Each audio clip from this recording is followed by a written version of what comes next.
আসসালামু আলাইকুম। Hello everyone, কী অবস্থা সবার? আশা করি সকলেই ভালো আছো।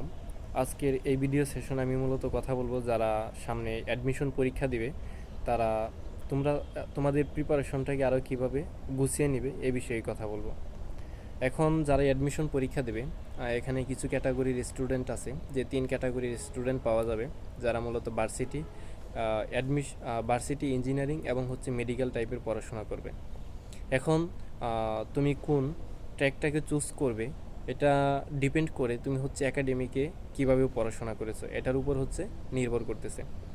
এখন যদি তুমি একাডেমিকে যদি বায়োলজিতে ভালোভাবে স্ট্রং দিয়ে পড়াশোনা করে থাকো এবং তোমার যদি জিপিএ যদি মার্ক ভালো থাকে তাহলে তোমার মেডিকেলের দিকে তোমার যাওয়া উচিত।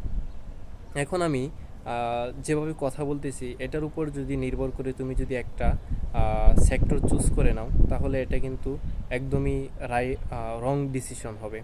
এটা সম্পূর্ণ তোমার একান্ত বিষয় যে তোমার কোন সাবজেক্টগুলো ভালো লাগে এবং কোন দিকে তুমি স্যাটিসফাইড সেইটাই তোমার চুজ করা লাগবে। তবে কিছু রিয়েলিটি বাস্তবতা মেনে নেওয়া লাগবেই যে যদি তোমার সিজিপিএ কম থাকে তাহলে মেডিকেলে একটু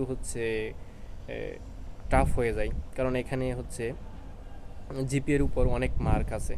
তারপরে ইঞ্জিনিয়ারিং যারা প্রিপারেশন নেয় এখানে ফিজিক্স, কেমিস্ট্রি, ম্যাথ এগুলোর উপরে আলাদা মার্কিং করে এবং এগুলোতে ভালো মার্ক থাকা লাগে। ওভারঅল বলা যায় যে তুমি কেমন পরীক্ষা দিয়েছো, তোমার কেমন মার্ক আসবে এটার উপর তুমি জাস্ট একটা আইডিয়া রিয়েলাইজ করে এখন তোমার পরবর্তী প্রিপারেশনটা নেওয়া উচিত। এখন প্রত্যেকটা বলতে গেলে যে 3টা সেক্টর আছে, ভার্সিটি, ইঞ্জিনিয়ারিং এবং মেডিকেল। এই 3টা সেক্টরের পড়াশোনার ধাঁচ সম্পূর্ণই ভিন্ন। যদি তুমি একটা সেক্টরে খুব ভালোভাবে পড়ো, ইঞ্জিনিয়ারিংটা এবং বায়োলজিটা যদি তুমি ভালোভাবে আগে পড়ে থাকো তাহলে একাধিক সেক্টরে তুমি চুজ করতেও পারো। হয়তোবা যে দেখা যায় যে কিছু কিছু স্টুডেন্ট যে একাধিক সেক্টরে পরীক্ষা দেয় তারা একাধিক সেক্টরেও তারা ক্যাপাবল হয়ে যায়।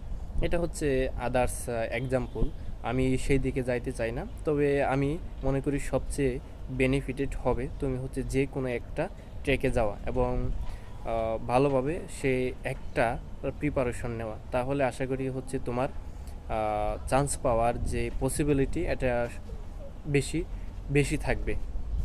ঠিক আছে, পরবর্তী ভিডিওতে দেখা হবে যে কিভাবে তুমি ভার্সিটি প্রিপারেশনটাকে আরও সুন্দরভাবে গুছিয়ে নেবে, মেডিকেল অর ইঞ্জিনিয়ারিং সব রিলেটেড ভিডিও তুমি এই চ্যানেলে পাওয়া যাবে। ধন্যবাদ সবাইকে, দেখা হবে নতুন আরেকটা ভিডিওতে।